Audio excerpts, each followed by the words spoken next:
Welcome back. You're watching Network Africa. Let's get to you the latest on the Mubarak trial story. I'm being joined by Edward Yeranian of the VOA from Cairo. Thank you so much for speaking to us on the program. My pleasure, Adesoa. So the first thing I'm going to ask you is, what really is a concern here for the former president's supporters?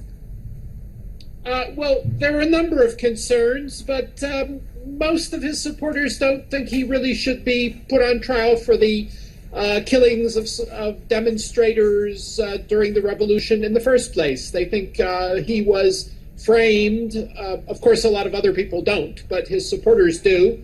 And there are a number of other things going on. I think the current government doesn't want to have a sideshow going on, especially right now, while the King of Saudi Arabia is visiting. And the King of Saudi Arabia, the Saudi royal family, has insisted that they think former President Mubarak should not be tried. So it would perhaps be an insult to the Saudi royal family as well.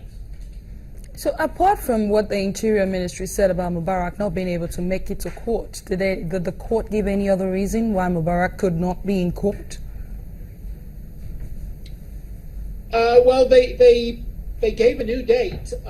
There was some dispute as to which court had jurisdiction. There was another dispute as to where they would hold the hearings. The initial trial took place at the police academy. This is the third trial, so they're basically appealing the appeal, which is the way the Egyptian judiciary justice system works.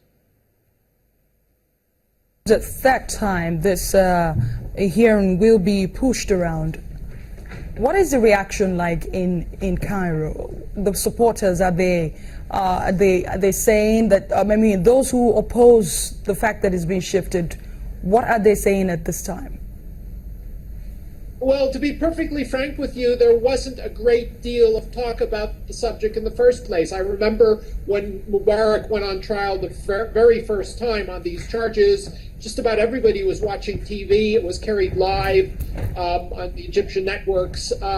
Even listening to people talk, in private, it didn't really get a lot of play. And I think most people were expecting the trial to be put off because they don't think he's going to be convicted. And he's already served probably, I believe, over 3 years. So on the charges on which he was convicted, that is corruption charges, he's already served that time. So basically he's being held, and I think most people speculate that he's going to be released ultimately anyway. An idea how the Egyptian justice system works, Edward, because many feel this third postponement could be a delay tactic to ensure he eventually gets off easy without a hard punishment, according to some people. Well, yes, as I said, in Egypt you get 3 chances at a verdict. If the first verdict, you don't like the first verdict, you can appeal it. And if the prosecution doesn't like the second verdict, they can appeal it. And that's what's happened here. So we're on the third and last trial. Mr. Mubarak, his lawyer he's got a very talented, well-known, expensive lawyer who's exhausted pretty much all the legal options here. I think there's a good deal of sympathy for Mr. Mubarak in the judiciary, so I don't think they're going to come down on him hard. Perhaps they're looking for the proper judge, the proper courts, which court to try him in order to get a lighter sentence. That's possible. And there are legitimate concerns about security because there have been several bomb attacks in front of the court in central Cairo. So there are legitimate concerns there.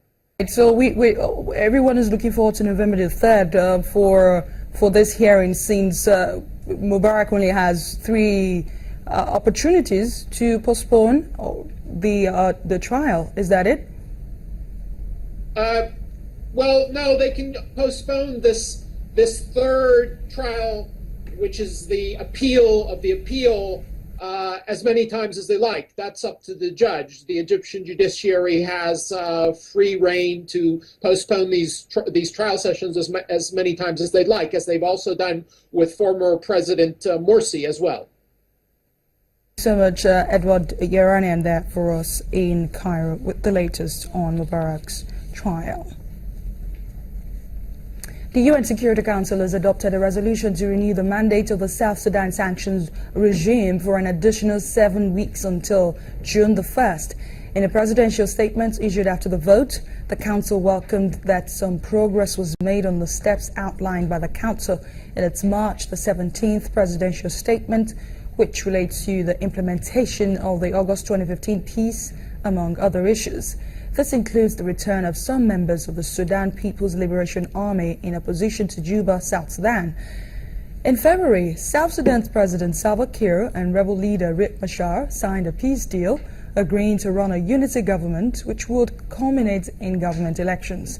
And despite the March the 17th presidential statement in which the Council urged the government of South Sudan and the Sudan People's Liberation Movement in opposition to allow people to move freely and aid to get to those in need, several incidents of obstruction of access have been reported.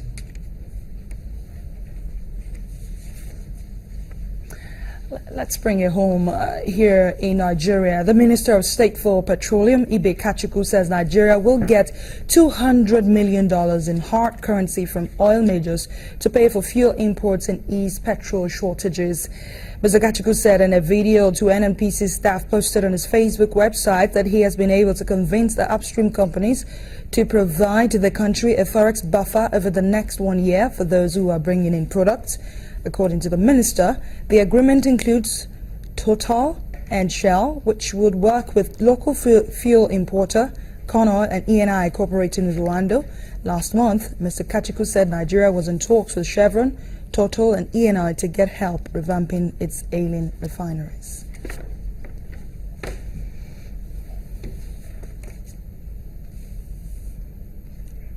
Well, let's get the latest on this fuel scarcity. I'm sure a lot of Nigerians would like to still understand what is going on. I'm being joined by our energy correspondent, Olu Phillips.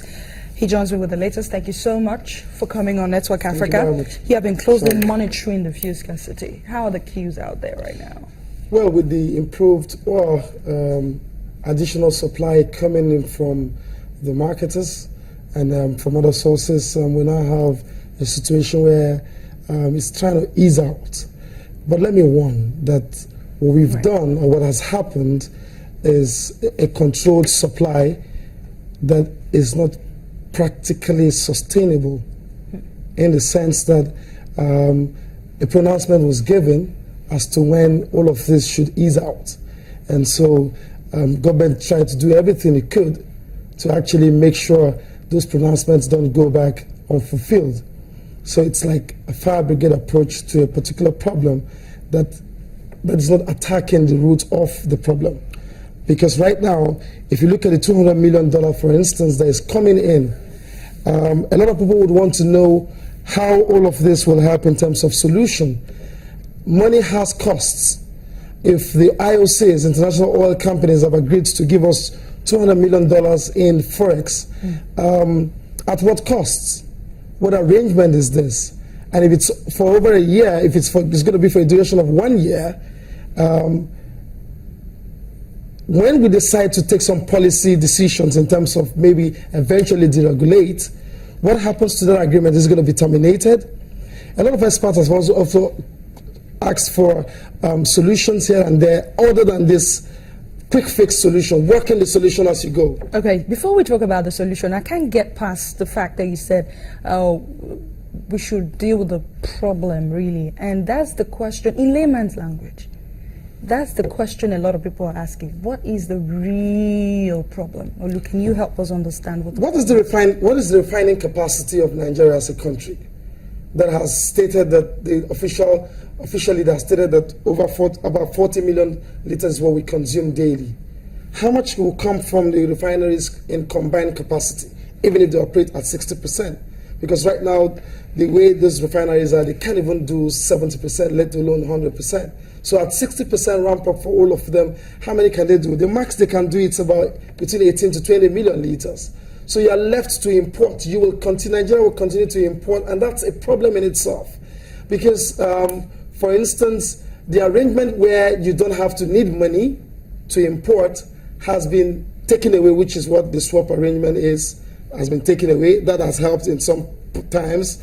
It's like, because it was embedded in corruption doesn't mean you throw the baby away with the bathwater. Because when you need to do swap or you need to make arrangements for swap, you don't have to use money.